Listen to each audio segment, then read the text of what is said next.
nanggaling kami sa Pacusganay at Gubat, mga events natin sa Davao at Cebu. Solid yung mga laban doon. Syempre, yung mga 2x2 battles, mga main event, yung mga buong lineup, kung tuusin talaga, maraming bagong abangan doon. Syempre, yung Bisaya battles, appreciate ko sana yun. Pero, syempre kami, hindi namin maintindihan ng buo. Pero, tingin namin, solid, no? Tapos, ayun, pagkatapos ng yung Cebu at Davao na mga biyahe naming pinakamalaking traveling posse namin mula sa mga merch heads, sa MCs, sa staff, sa lahat, no? Sobrang enjoy, sobrang pagod. Tapos ito, andito naman tayo ngayon, papunta naman na sa Ahon 15. Panapos natin ngayong taon. Pero sa day 1, day 2, ayan, kanina lang, kagaling lang namin mula sa venue. Yun, ano ba masabi ko? Sobrang laki. Maraming mga konsiderasyon siguro sa bawat pagpupwesto ng lahat ng stations, lahat pwesto namin, pwesto ng ganito ganyan. Mga kailangan bantayan. Na syempre dahil first time namin sa ganitong sa venue na to, at kahit kailan naman na first time sa venue, maraming mga bagong konsiderasyon laging kailangan intindihin, no? Kaya yung pasukan dito, yung papunta dyan, paano bantayan to, paano bantayan yan. Pinakamalaki siyang battle venue pero battle venue lang yun kasi yung pinakamalaki yung Flip Top Festival pa rin eh. Yun pa rin yung talagang ilang lote yun eh. Pero sa battle venue, parang ito na yung pinakamalaki so far. Kaya kung naalala nyo or na saksayan nyo mismo yung sa Vuelta Balentong, yung sa Metro Tent, ito parang medyo mas mas malaki pa. Kaya kung ano yung hirap at bigat nung para sa Vuelta Balentong, parang ganoon din yung dagdag trabaho para dito sa bagong venue natin. Yung preparation logistics, medyo pareho pa rin naman talaga sa isang banda, no, na iisa-isahin mo talaga lahat ng requirements, paperwork, finances, suppliers, logistics, schedule. Nag-iiba na lang siya siguro. Yun, depende sa venue, parang nagsiscale siya eh. So kung yari, di ba parang sa kahit anong event organizing naman ata, kapag nakuha mo na yung sa small venue, makukuha mo yung sa medium, dadagdagan mo lang onte. Makukuha mo rin sa large venue, dadagdagan mo onte. Sa 2XL, sa 3XL na venue, yun, doon naglalaro yung scale, no? Bale, kapag sinabi kong scale, yun, syempre, yun nga, kung kuyari sa small venue, ito lang yung staff mo, kuyari 3 lang. Medium venue, nagiging 5 yan. Bigger venue, palaki ng palaki. So, ganun din. Ito sa, depende rin sa venue na kung ano available, no? Kung anong available sa venue mismo o kaya sa tabi niya, doon din maglalaro yung mga ibang kailangan naming ayusin, no, para sa venue. So kung syempre kuyari malalayo yung mga yung susunod na tindahan o ganito ganyan, mga mga event necessities yan na kailangan naming intindihin at paghandaan. Yun, pagdating sa Ahon, yung scale niya dadagdagan din both quality-wise tapos quantity-wise din talaga, bukod sa bilang ng mga staff, ng mga asikasuhin. Doble yung matchups, literal na doble yung araw, so literal na doble rin yung pagod, no? Although nakapag-practice naman kami onte dito sa yung sa Cebu, Davao events namin na back-to-back lagi yun, Friday, Saturday. Mas yun lang naman parang kailangan pagkalawang ba. Tas dahil sa Ahon, no, best of the best, tas syempre dahil sinusubukan pa rin natin yung balancing representasyon ng lahat ng MC sa buong liga, na sa buong bansa. Maraming bumabiyahe para sa event na to, maliban sa road trip, syempre yung iba lumilipad, no? Kaya tas dahil sa layo rin ng venue na to mula sa kadalasan naming base of operations, pati kami kailangan medyo mapalapit na kami sa venue mismo para madali lang yung yung palitan, yung mga ganung bagay, yung hindi na kami maano sa biyahe, ma-stuck sa biyahe. Kuyari day 1, di ba? Tapos ako yung late. Ang hirap naman nun. Kaya, yun, syempre, kumukuha tayo ng ng matutuluyan na malapit-lapit sa venue. Panibagong ano rin yun, logistics rin yun, yung paano at kailan matatransport yung ibang MCs papuntang venue, ano pinaka madaling paraan, paano natin sila may papasok ng stress-free. Yun nga, dito sa lineup ng Ahon 15, parang nabanggit ko naman ata sa post ko na isa to sa pinakamahirap na lineup na nabuo ko. At siguro pinakamahirap siya in recent times dahil feeling ko may mas mahirap naman ata dati, hindi ko lang maalala ngayon. Pero ito, medyo nahirapan ako gawa ng lahat ng potential na configuration ng lineup, lahat ng bagong dagdag sa liga na kung ako lang magawa natin to na, alam mo yun, Ahon 15, 5 days, tas lahat sila is main event level yung dating sa akin at dating sa inyo. Yun yung medyo mas mahalaga, no? Kasi kahit naman gumawa ako ng lineup tulad ng etong parating na upload sa Second Sight 13, no?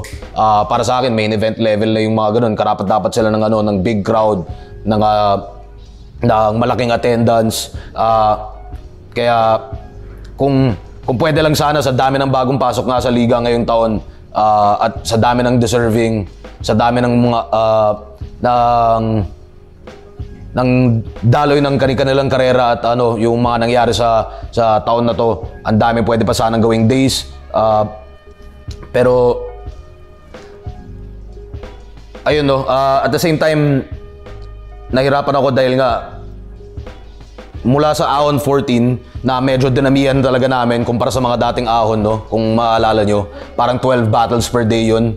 Tapos sobrang hindi biro yung yung 12 battles sa isang araw, no. Yung makinig ka ng 12 battles sa isang araw, nakakapagod na.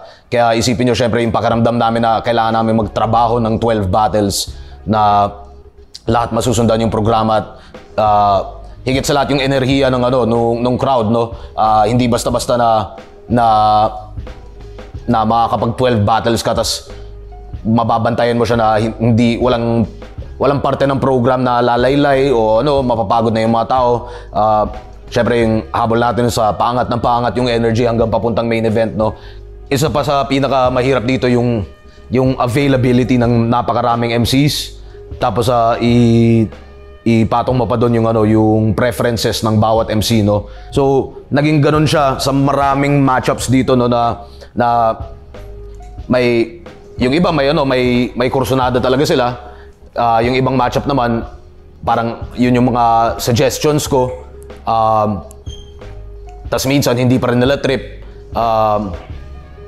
O kaya minsan gusto nila i-reserva yung matchup na yun sa iba pang event.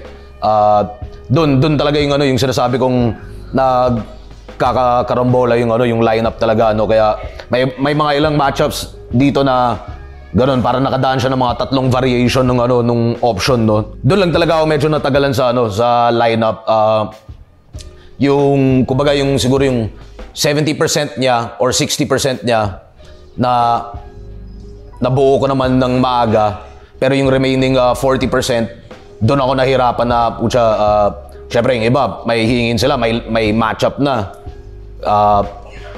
Nababawasan yung options nila, no. Kaya yun, yung last 40% ng lineup, medyo yun yung nagpatagal sa akin para ilabas yung lineup na to. Yung venue, medyo matagal na siyang napagandaan.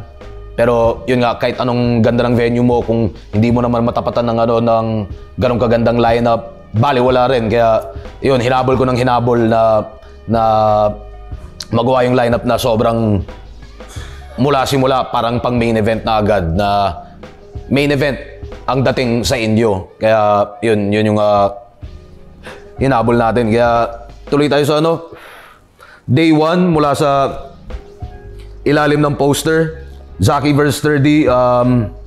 Ang pagbabalik ni Zaki sa flip top, tas ang pagpapatuloy ni 30 sa liga. Tingin ko yun, ano ba masasabi kung hindi nyo na naiisip, no? Parang pukpukan talaga to.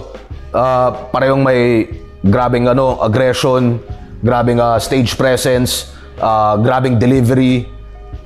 Sobrang kontrolado ng delivery nilang pareho na alam mo yun, yung para ma-maintain yung ganong level of volume at vocal quality at pacing at cadence ng comedic timing at lahat-lahat pag-execute ng bawat technique.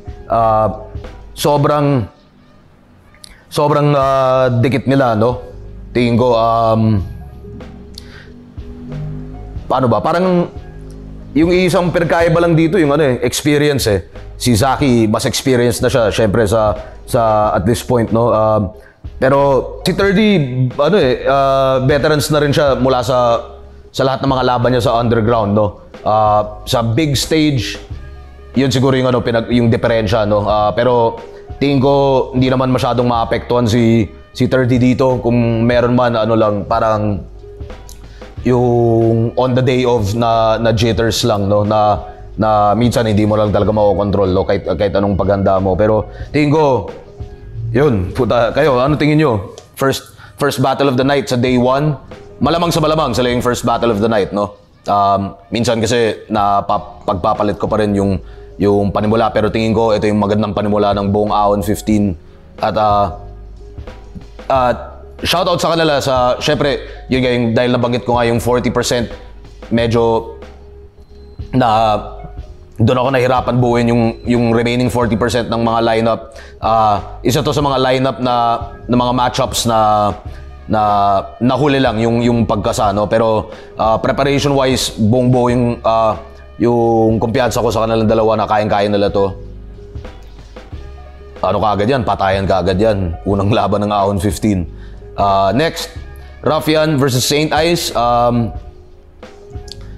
Yun, Saint Ice, man, mula sa paglaban niya mismo sa flip top hanggang sa mga laban niya sa ibang liga, talagang ang dami ang battle eh.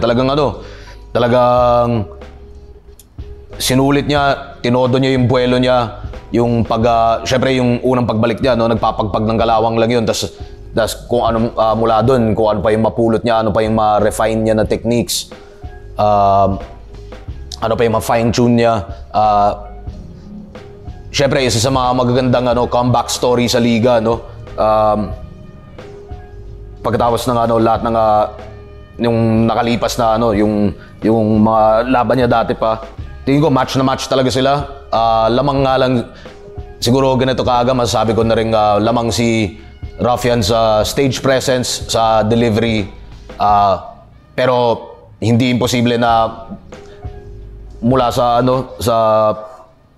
lahat ng buwelo ni Saint Ice ngayong taon, tingnan natin kung matatapatan niya yung ganon at mahihigitan niya sa ibang aspeto naman, kung sa rappability, sa freestyle. Itong nakaraan, parang iba rin, nakikita rin namin yung sugal ni Saint Ice sa freestyle, pero umuubra, gumagana. Sana, ayun lang, time limits lang, Ice. Lalo't si Ruffian naman, isa sa mga pinaka sumusunod rin sa time limits. At semi welcome back kay Ruffian mula sa paglaban niya sa Isabuhay tournament ngayong taon. Tas ito na ulit yung pagbalik niya. Tingin ko sakto yung gutom nilang pareho, no? Kayo, anong tingin nyo para sa second battle of the night? Pagkatapos sa Zaki 30, imagine nyo kung ano yung magiging pinakamagandang resulta nun, ano yung reaction nyo dun, tas masusundan nito. Sa isang banda, posibleng mahirapan din sila na tapatan yung paputok nila Zaki at ni 30. Pero at the same time, parang feeling ko kayang-kaya na lang sakyan yung enerhiya ng lineup, no, yung pagkasunod-sunod ng mga battles. Next naman, Manda Baliw versus Mirage. Ito ata yung pinakahuling battle na nakasako. Tas dahil pa sa ilalabas ko na nga sana yung poster. Tapos biglang may isang matchup na hindi na pala available. Kinailangan kong palitan. Nag-isip ako ng variations ng kung kay A at B, kung ano pa bang pwede natin gawin, hanggang sa napalitan ko na lang pareho. Manda, nakita niyo naman, natuwa naman kayo sa performance niya sa Vuelta. Kaya asahan natin lahat na dadaigin niya pa yon, makuha niya talaga yung yung rare form ng isang Manda Baliw na kahit sang liga sumampa, parang kakaiba yung na nabubuo niya, inspired siya magsulat. Yun yung asahan natin sa kanya. At si Mirage naman, kaka-champion niya lang sa pedestal tournament sa Motos Battle League. At grabe yung nagawa niya doon. Kung di nyo pa napapanood, silipin nyo yan. Yun yung Mirage na na medyo inaasahan ko nung laban niya sa TIU pero hindi naman dahil nagkulang siya sa preparation nung TIU. Parang mukhang may sinubukan lang siyang ibang content na hindi pa ganun kapulido para sa ganung klaseng venue at ganung klaseng crowd, or baka lang yung mismong yung particular na napili niya na mga linya, yun yung mga yun lang yung hindi lumanding sa araw na yun. Pero sa ibang araw lalanding naman yun sa ibang crowd. Pero base doon sa sa pag-champion niya sa Motos, tingin ko medyo maaga tong matchup na to para sa akin Pero kapag pagdating sa mga ganito, parang ang gusto ko na lang isipin is sana inspired silang pareho, yung magkalaban na MCs, na inspired si Manda Baliw na ipaalala kay Mirage na wala pa siya sa level niya, at inspired naman si Mirage na ipaalam kay Manda Baliw na andun na nga siya at deserving siya sa ganitong matchup. Kaya kung ano man, tingin ko sobrang bagay ng humor nilang pareho. Babagsak na lang talaga sa piling strategy sa araw na yun at paano yung execution nila. Pero tingin ko ito yung mga battle na na pwede talaga sumabog yung bubong ng venue Kaya sa bagay, yung buong Ahon 15 naman parang ganun. Kahit anong battle dito parang pwede maging ganun, Cripply Topper versus Slack 1 kay Ram. Pwede bang si si Cripply at si Slack 1 na lang yung yung i-breakdown ko na lang dito. Yung dalawa, tanga na. Ba't pa kasi bumalik yung si Topper, di ba? Tapos si kay Ram. Ayun, basta sana ma-enjoy nyo na lang. Bahala sila.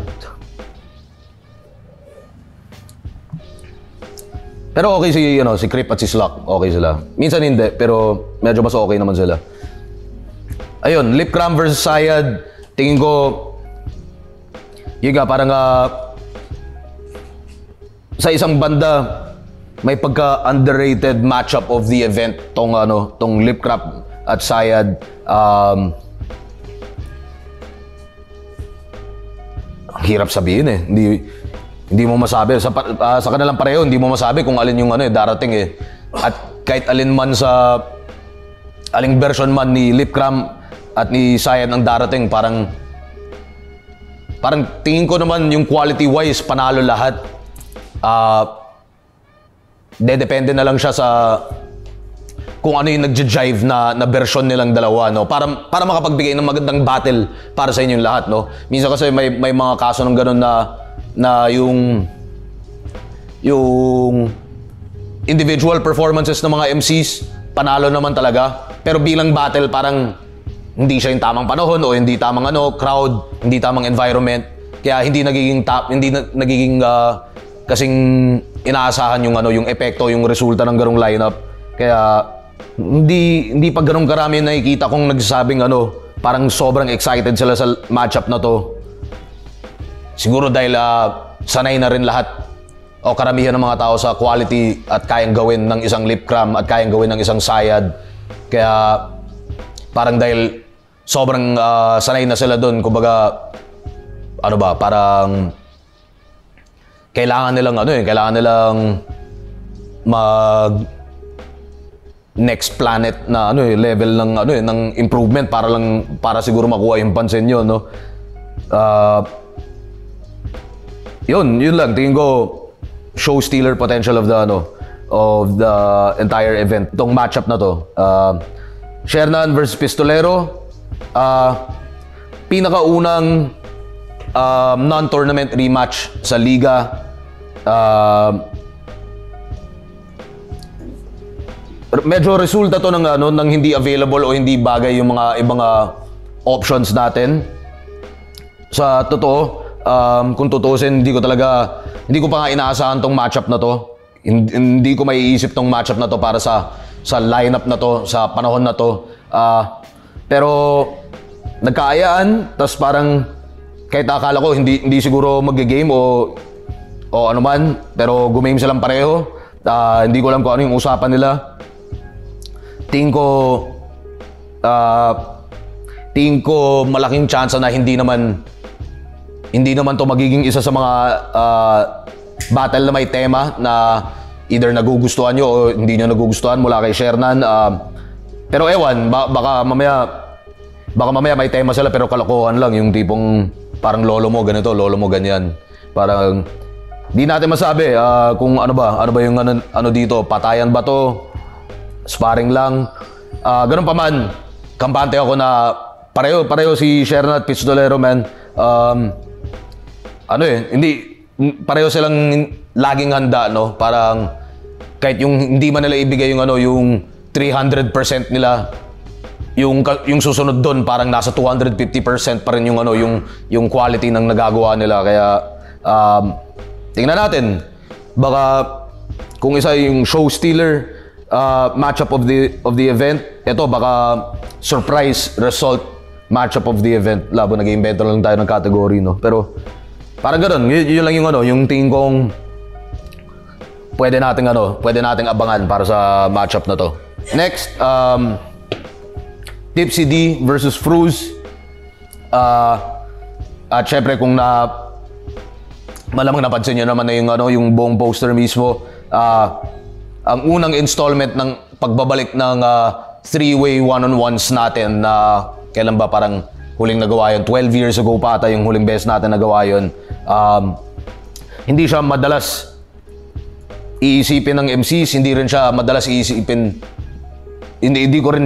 iisipin, pero nagkaroon ng pagkakataon. May isang MC na game sa dalawa, may pangalawang MC na game sa dalawa, at nagkaroon ng pangatlong MC na game rin sa dalawang laban. At ayun, siguro pinagkaiba niya lang is dati nagawa natin yung all three matchups na yun sa parehong araw.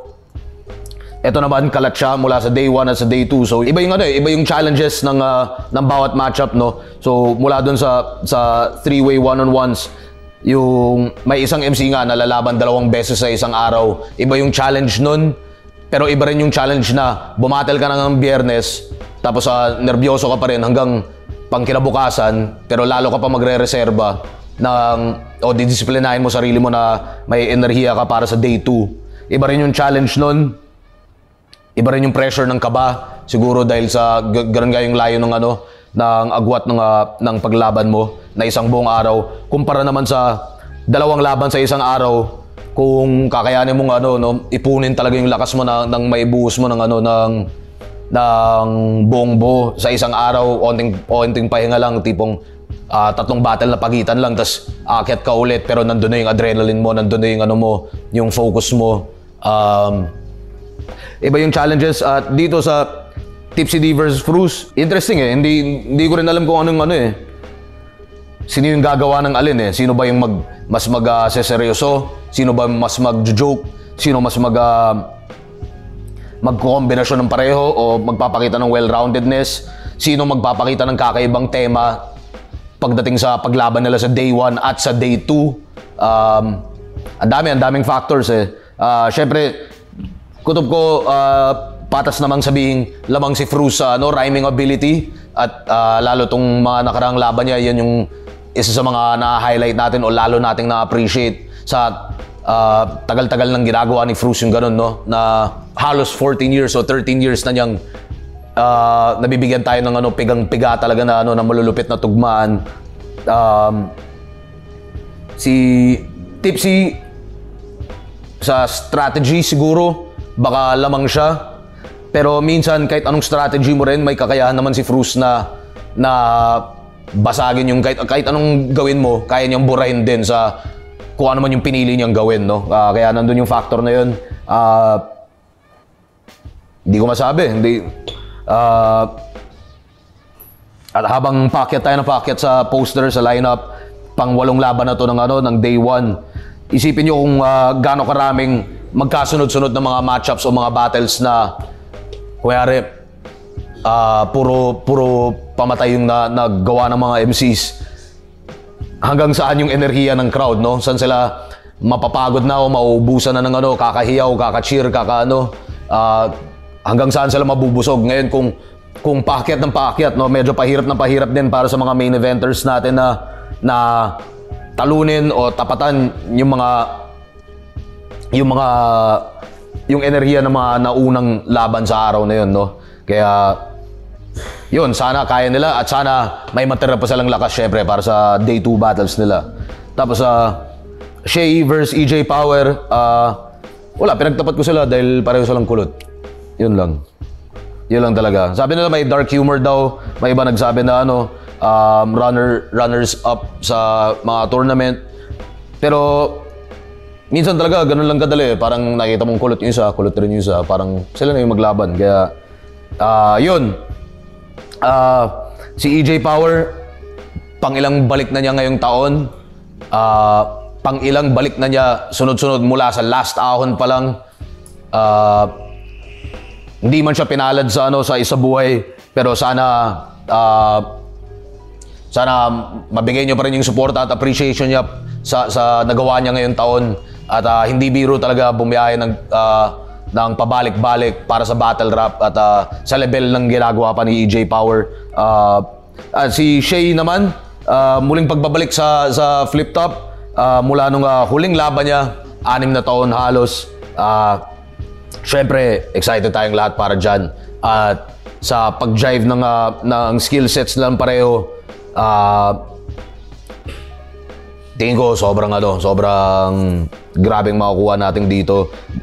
Makukuha natin resulta sa laban na to. Tingin ko pareho silang tuwan-tuwa rin sa matchup nila o kumbaga inspired sa iba't ibang dahilan sa mga matchups nila. At syempre si Shay, additional inspiration yan na pagbabalik niya mismo sa liga. Kaya ano pa ba kailangan kong sabihin tungkol doon? Pareho silang medyo umano rin yung freestyle ability ni EJ Power. Tingnan natin kung isa to sa mga laban ni Shay na may lalabas niya ulit yung alas niyang freestyle ability na kakaiba. Time limits, pero kung lalagpas ka man Shay, sana lumagpas lang din si EJ Power para ayun, tayo na lang mag-enjoy sa mga overtime nyo. At least last battle of the night, hindi para alam mo yun, yung may hinahabol pa tayong ibang battle o programa. Kaya at syempre sana sa day 1 masundan natin yung buong pagtakbo ng lineup para sakto lang din yung pahinga namin ng staff para gumera ulit para sa day 2, no? Kagandahan ng ganitong ng 2 days at lalo sa ganitong schedule natin sa December,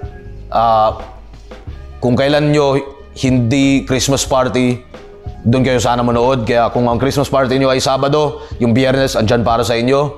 Kung Christmas party nyo ay Biyernes, nandyan yung Sabado para sa inyo. At kung wala sa lahat, libre pa rin natin binibigay yung pinakamagandang produkto sa inyong lahat. Kaya day 2, simulan natin mula sa baba. Harlem versus Katana. Ayun, si Lem hindi rin gaano ka-active ngayong taon.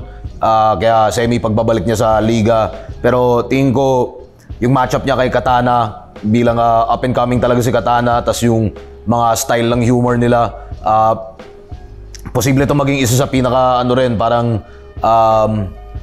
tingin ko si Harlem kasi meron siya laging kakayahang maging surprise performance of the event, no? Yung bigla na lang may kakaiba siyang concept o kakaiba siyang round na magiging show stealer na kaya yun, sana makuha ni Lem yung saktong kilite ng kalaban at ng crowd natin para sa day 2, para sa panimulang battle din ng day 2, tingin ko napaka sakto ng nung enerhiya nila o ng style ng ganitong klaseng matchup para sa kung manggagaling tayo sa pagod ng day 1 para sa lahat ng mga kasama natin na mula day 1 hanggang day 2. Ayan, tingin ko refreshing start ba para sa day 2 para sa isang buong gabi ng matinding matchups ulit, no? Kaya Katana, alam niyo naman na yung kaya niyang gawin. Tingnan natin kung kaya niyang higitan pa versus isa sa pinaka-veterano rin sa liga. Kung talagang yun, kung tama yung yung mga piling strategy nila para sa isa't isa, sana makakuha tayo ng fireworks na battle din para dito, no? Susunod, Poison 13 versus Goryong Talas. Kung yung Lipcram versus Sayed yung potential show stealer matchup of the event, ito naman parang tingin ko underrated matchup of the event. Poison 13 dahil nga sa ilang beses ko nang paniliwanag na sobrang taas ng level lagi nang nabibigay niya sa inyong lahat. Masyado na tayo nasanay na kahit tapatan niya lang yun, parang pakiramdam nyo is hindi siya kasing lakas ng last battle niya. Kaya may ganung effect. Tas, pero yung mga ganitong matchup, lalo yung sa style ni Goryo na mas sakto yung seryoso, mas seryoso, mas yung delivery, aggression, papunta siya sa seryoso. Tapos meron naman siyang bale ng comedy na kaya ring mangbulaga talaga at 'di ba, kung kaya ring mangbura bigla ng ng round ng kalaban, no? Tingin ko paano ba, hindi siya style clash mismo, pero hindi talaga magkalapit yung styles, pero bagay na bagay sila. Poison 13 semi-pahinga lang mula sa huling laban niya sa liga, mula sa second sight 13 na kung tusin 2 events ago lang naman yun. Versus Goryong Talas, kalalaban niya lang din nung Pakusganay. Iba rin yung napakita doon. Sana makapagpakita silang pareho ng kakaibang pagka-super saiyan dito sa matchup na to para sa Aon 15 Day 2. Susunod naman, Jonas versus Zendluke. Alam niyo na ang pinaka-style clash ng buong lineup. Apa bang kailangan kong sabihin? Style clash kung style clash talaga. Jonas, isa sa pinakamahirap basagin na style kung medyo mas seryoso, mas technical ka. Pero kung may kaya man nun, ang katulad na ni Zenluke, yung isa sa, kumbaga, kung talagang magawa ni Zenluke na ipakita na kung gaano ka babaw yung ganong estilo ng komedya kumpara sa nabubuo niyang talinhaga at estilo. Kaya rin niyang mambutas talaga ng mga ganyang style ni Jonas na akala mo hindi na kayang talunin, no? Zenluke, galing lang siya sa Bisaya battle na ganoon pa rin sa pagkakaintindi ko, no? Sa munting pagkakaintindi ko at sa pagpaliwanag ng mga kapwa nating Bisaya dyan sa Rapolo at sa Cebu, talagang kung ano yung kayang gawin ni Zenluke sa Tagalog, ganoon pa rin yung nagagawa niya sa Bisaya. Tulad ni Poison 13, isa rin nga siya sa tingin ko nandun na nga siya sa nakakalitong pwesto na sobrang taas naman lagi ng nagagawa niya, sobrang quality ng nagagawa niya lagi. Pero dahil masyado nang tayo sanay, parang ayun, parang kahit naulitin niya, parang ganoon pa rin yung yung dating siguro sa ibang fans. Para sa akin, man,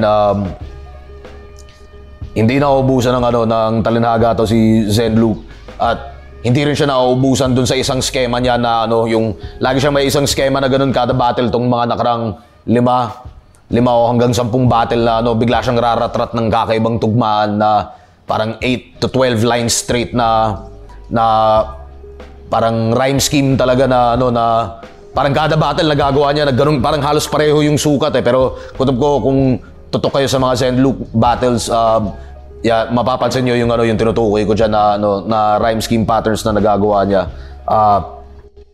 At syempre yung kagandahan talaga ng style clash, no?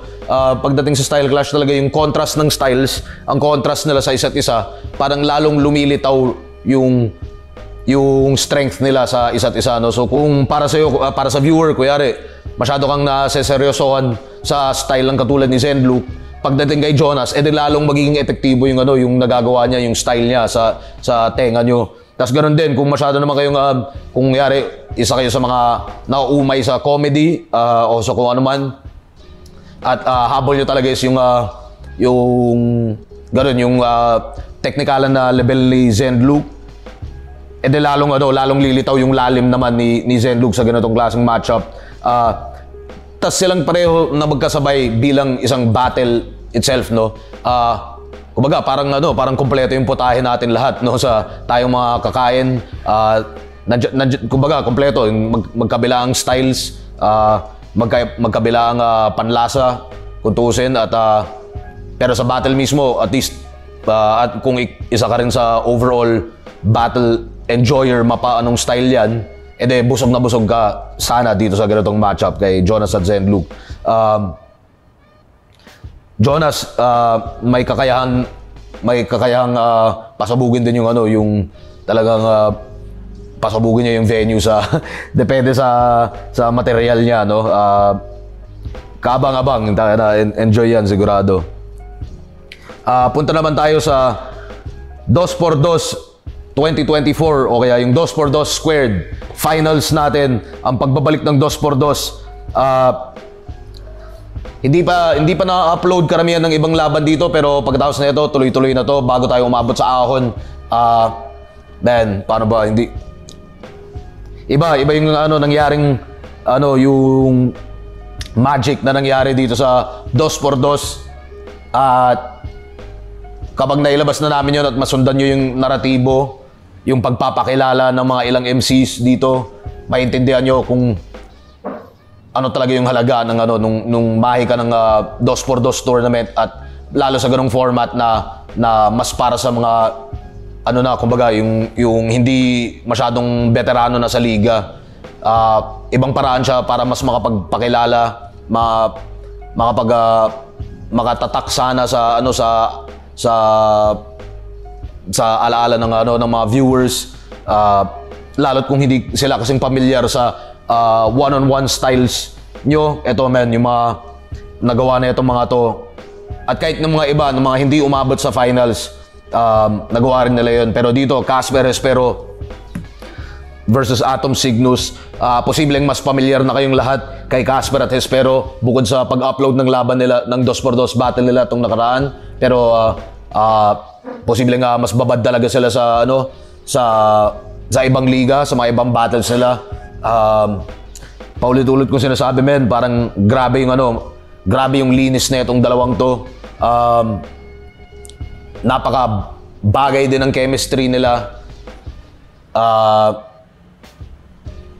At napakahalaga nung pagiging bagay ng chemistry na yun. Dahil yung kalaban nila, sila Atoms at Cygnus, men, talagang abangan nyo yung mga uploads. Makikita nyo, grabe yung nagawa na itong dalawang to. Sa dinami-dami ng mga MCs na pumasok ngayong taon at mga nakaraang taon, lahat ng nakaraang 1 minutes natin, yung nagawa ni Atoms at Cygnus, yun yung pinaka parang gugustuhin ng lahat. Kumbaga, 'di ba, kung mapa-MC ka or ikaw mismo yung sasali sa flip top, or isa kang fan na gustong makatangkilik ng bagong pangalan na hindi mo pa nakikilala, hindi mo pa napapanood, yung nagawa ni Atom Cygnus, man, sobrang busog na itong matchup na to. Congrats sa inyong apat, at congrats sa lahat ng sumali sa 2x2 ngayong taon. Tingin ko, dahil sa nagawa nating sa sinubukan nating gawin sa plano na itong 2x2, tingin ko maasahan natin na maging regular na ulit ang 2x2 tournament every year, at sa ganong bandang pagsimula, kumbaga parang in-season tournament. At maganda siyang avenue o plataforma para sa ibang MCs na hindi laging nakakaabot sa main event one-on-one lineups, no? Kaya yan, tingin ko yung 2x2 finals, man, kung meron man dito sa buong lineup na hindi kayo kasing pamilyar sa yung kombinasyon ng apat na pangalan na to, tingin ko malakas ang kutob ko na kung anong gawin nilang apat, kung kahit sino man manalo diyan, tatatak na sa consciousness nyo yung mga pangalang Casper, Hespero, Atoms at Cygnus pagkatapos nito. At yun, good luck boys, yari nyo yan.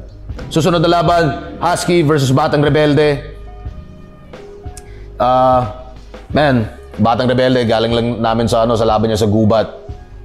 Iba yung nagagawa ni Bare ngayong taon at nakakatuwa talaga na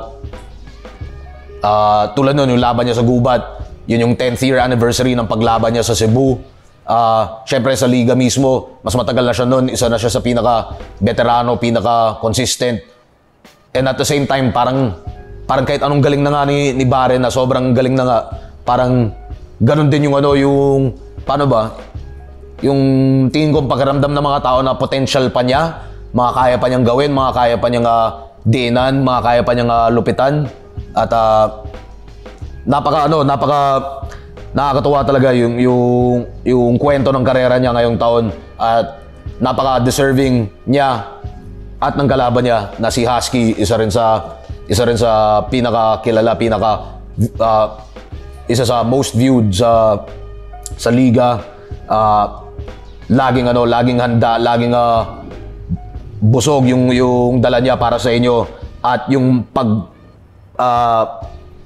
pag-mesh ng mga styles nila pagdating sa isang battle, tingin ko sobrang bagay talaga. Tingin ko may pakiramdam rin ako na masusurprise tayo dito sa kaya nilang gawin Parang show stealer matchup din to, yung Husky versus Batang Rebelde. Tama ba? Parang parang hindi rin siya kasing pinapansin pa ng tulad ng mga ibang matchups sa event na to. At dahil doon, tingin ko talaga parang malaking potential na agawin nila yung lineup at yung buong event, no. Sana tuloy-tuloy pa rin yung buwelo nila. Hindi rin biro yung mga nakalaban ni Batang Rebelde ngayong taon. Kaya sana hindi siya maapektuhan ng pagod. At si Husky rin, ayun, syempre may mga pinagdadaanan lang din siyang personal. Pero sa tagal ko ng pagkakilala dito kay Husky, lagi naman siyang buhos talaga siya kada battle pa rin. At lalo sa mentalidad ng tulad ni Husky na hindi na siya necessarily para manalo, di ba? At siguro sa ibang tao parang pagdating sa competition aspect ng battle rap, baka hindi maganda yon. Pero bukod naman doon, tingin ko sa katulad ng sa estado lalo ng isang Husky na wala na siyang kailangang patunayan, napakagandang hangarin at mentalidad pagdating sa battle, na kumbaga lalo pa niyang ginagalingan dahil gusto niya lang kayong pasayahin, no? Kaya yun yung tingin kong inspirasyon ni Husky para bumattle talaga, no? Bukod sa makapaglabas ng kulit niya sa kabila ng napaka busy at napaka hardworking na pang-araw-araw niyang buhay, at sa dami ng nakasalalay sa kanya. Syempre, meron yan yung pangsariling niya na gusto niya makawala ng mailabas niya ulit yung kulit niya. Pero higit doon, yun nga, yung tingin ko talaga malaking bagay pagdating kay Husky yung ma-impress kayong lahat sa entertainment na mabibigay niya. At susunod naman, Fruz versus M-Zite. Fruz Dog versus si Terminator M-Zite. 3-way one-on-ones to. At kahit na wala naman dapat direct na epekto yung isang laban sa laban na to, or kaya sa strategies or sa mga linyang pwede nalang buuin, syempre hindi maiwasan na apektado pa rin talaga. Ang daming additional factors na iintindihin. Parang kung kuyari kahit doon pa lang sa kaya ba nilang tapatan yung quality at energy sa parehong battles nila, or may isa ba dyan na lalaylay, may isang battle ba dyan na mas mag-focus siya sa isang kalaban, meron ba dyan kakulitang pinag-usapang pagtulungan yung isa. Tingin ko naman hindi. Pagdating sa yun, parang dalawa sa pinaka-veterano sa liga. Parehong 2x2 champion. Frus at M-Sight, magkaibang henerasyon. Parehong sementado yung pangalan at estilo nila sa labas pa ng 2x2. Paano? Hirap sabihin eh. Medyo may pagkaano rin to eh. May posibleng kumbaga Jack and Poy effect rin to eh na yung isa pwedeng matalo yung isa pwedeng matalo yung isa, tapos yung pangatlo pwede niyang talunin pa rin yung isa Kaya hirap sabihin. Good luck sa inyong tatlo. At lalo sa inyong dalawa dito sa laban nyo, Frus vs. M-Sight. Siyempre, siguro ang pinaka may dadagdag ko na lang is para sa mga nagtataka, obviously, hindi naman gagawin na magkasunod mismo yung laban ni Sight sa araw na yun. Mapapaagal yung isa, magkakaroon ng onting pagitan lang sa dalawang laban niya sa araw na yun. M-Sight vs. Tipsy D. Tingin ko isa sa pinakamatagal lang hinihingi o inaabangan na matchup at hinihingi rin ng parehong MC yung level ng yung kakayahan nilang pareho magteknikalan, yung paghahanap ng butas or pagpili ng strategy, parehong class S level. Pero ayun, may lahat sila may pagkakataong gumawa ng kasaysayan na manalo sa pareho nilang battle. Pero si M-Sight may additional na historical potential kung kaya niyang talunin sa yung pareho sa isang araw, medyo iba yung bragging rights niya kung magawa niya yun kumpara sa dalawa na kuyari manalo silang sa pareho nilang battle, may isang araw na pagitan. Tulad nga ng sinabi ko kanina, iba yung pressures nun, pero iba yung magagawa nila dito. Tingnan natin, talagang battle for the ages to, tingin ko. At gusto kong isipin na yung tatlo, napaka-deserving nila para hindi naman sundan kasi wala naman talaga tayong sinusundang pattern nun pero kung magawa nila ng hustisya yung pinakaunang three-way one-on-ones sa liga, sana makamit nila yun lahat at ma-blown away kayong lahat sa kaya nilang gawin bilang artist at bilang doble yung mga battle sa buong AON 15 Dagdag trivia na lang ito man yung ito yung pangalawang beses pa lang nagkaroon ng three-way one-on-ones sa liga. Pero kung tuusin, ang 7 beses na to na isang MC ng liga ay babattle ng 2 beses sa isang lineup. Nakakalimutan natin ng karamihan yung si Protege lumaban ng 2 beses yun dati sa isang araw versus Sin City at Tacmatic dati sa Silat event. Pang 7 beses pa lang to. Sana hindi yung huli. Pero siyempre, depende pa rin yan. Hindi naman basta trip ng MC ay gano'n na agad, Pero, tingnan natin. Congrats agad, boys. Make history. Enjoyin nyo yan at enjoyin sana natin lahat. At siyempre, pupunta tayo sa huling laban ng Day 2. GL versus Vitrum. Man, ano pa bang kailangan sabihin na hindi nyo pa nasasabi tong buong taon? Una, congrats sa inyong dalawa, man. Sobrang deserve niyong pareho. Mula sa pagrepresenta rin nga ng batch nyo sa liga, sa batch nyo nakapasok sa liga, sa henerasyon nyo, at syempre sa pagtulak ng evolusyon ng kanilang style. Vitrum, siya yung may klase ng style na kayang bumasag sa style ni GL, pero depende pa rin talaga. At the same time, si GL may kakayahan siyang lunurin kahit sinong kalaban niya, kahit anong galing mo sa style mo, kaya kanyang lunurin sa overall efficient style niya. Mas maraming sugal na nagagawa ni GL, pero in terms of kumbaga yung consistency and dominance parang malatim Dungan yung dating. At siguro kung sa ibang tao naman na naboboringan onte sa ganung klaseng style, pero hindi madedenay yung galing, parang yun yung doon pumapasok yung yung Tim Dungan analogy kay GL. At posible na kahit anong lakas at puwersa at punto ni Vitrum para basagin si GL, ay ganoon din kalakas yung potential o yung posibilidad na lunurin ni GL si Vitrum, no, sa dami lang ng sa dami lang ng punchlines, sa mga concepts at sa kung ano pa. Battle for the ages, expect the unexpected. Ano pa ba?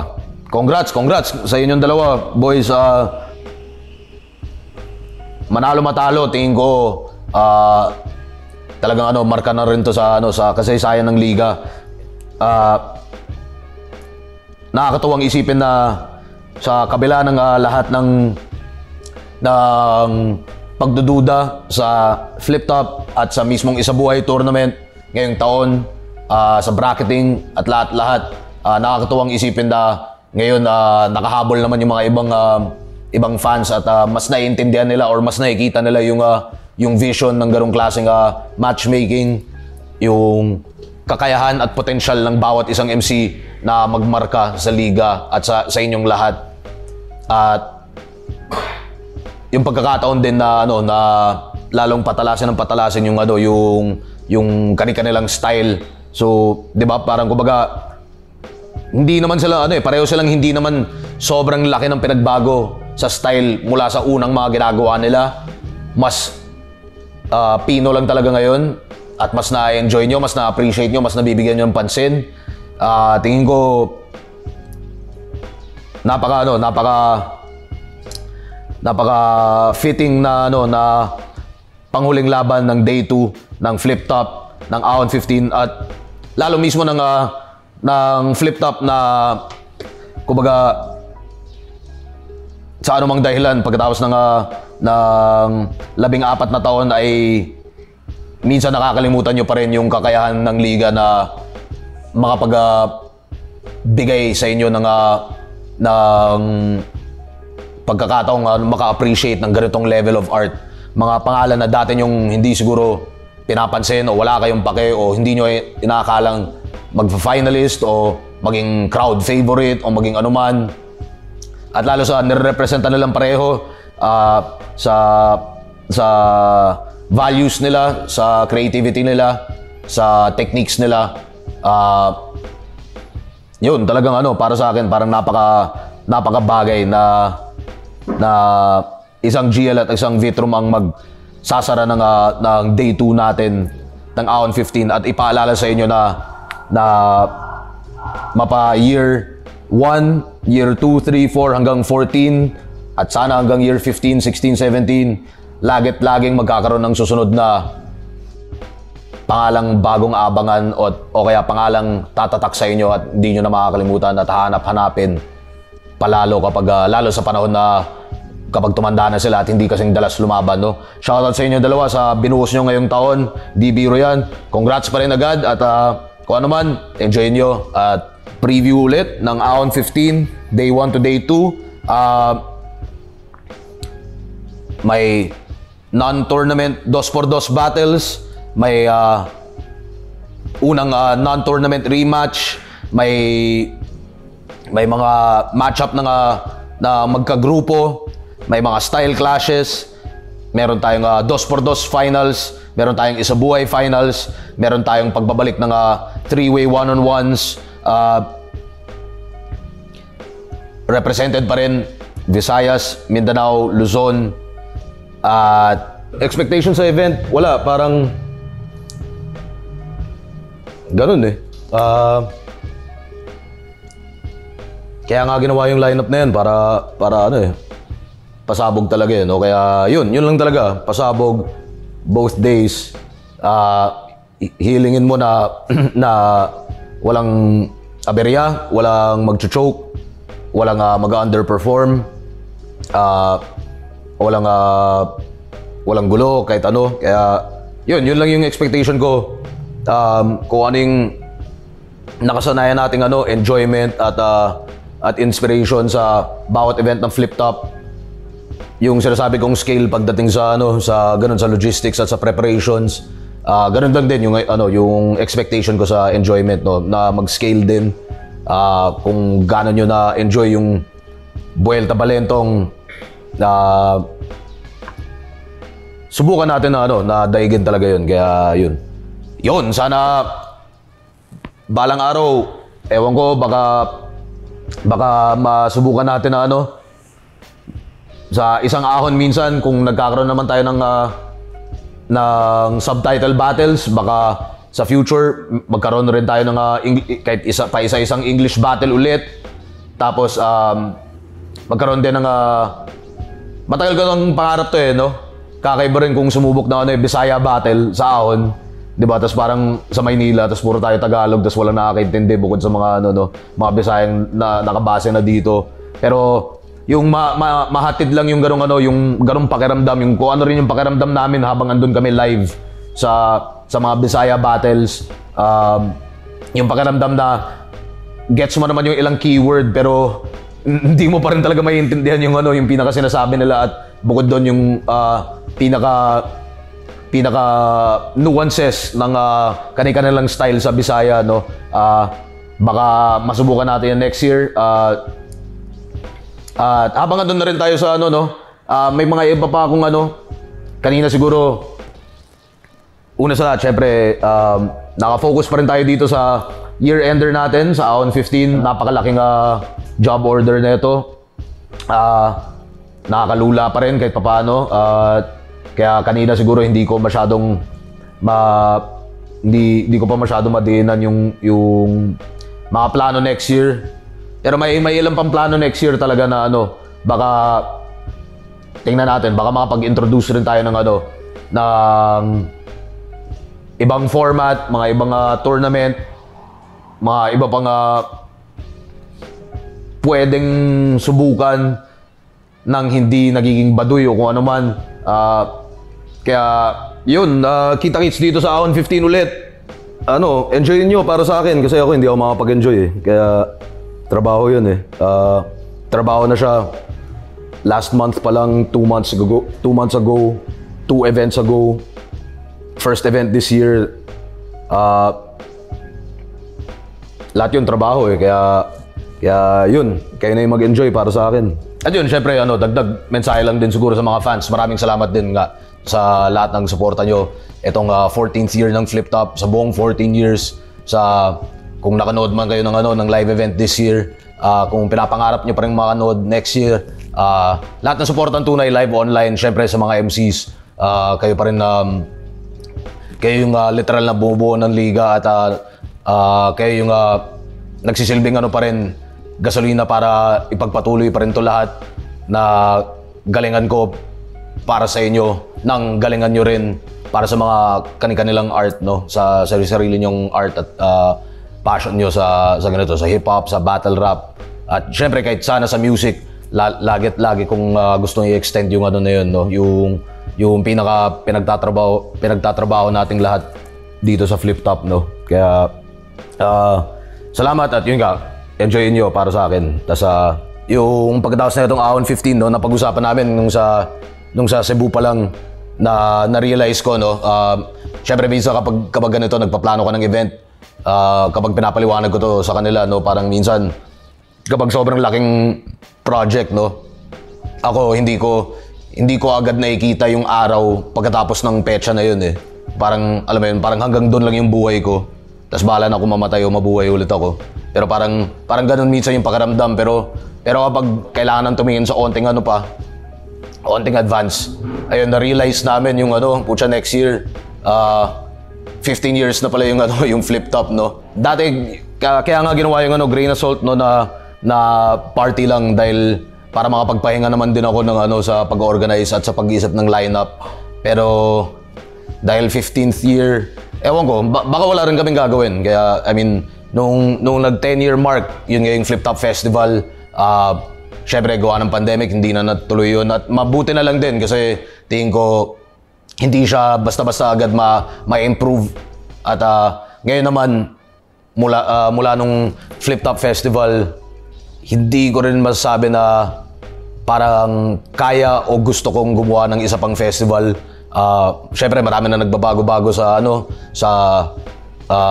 sa eksena, sa lahat, sa panlasa ng mga tao, sa kung ano yung tingin kong susuportahan nila talaga o hindi, no? Kaya kung pagiging responsable lang din sa financial, hirap na, alam mo yun, na magkamali ng investment o ng gastos o ng susubukang gawin habang pwede namang ilaan yung ganung financial sa iba't ibang bagay, sa lahat ng pwede pang i-improve, no? Kaya hindi ko alam talaga kung ano mangyayari next year, pero yun, 15 years na yung Flip Top, kaya yay!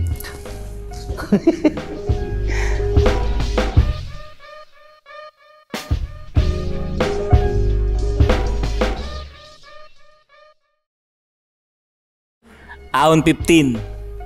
December 2021. The 10th Billiard City. Kita Kits! Out 15 game!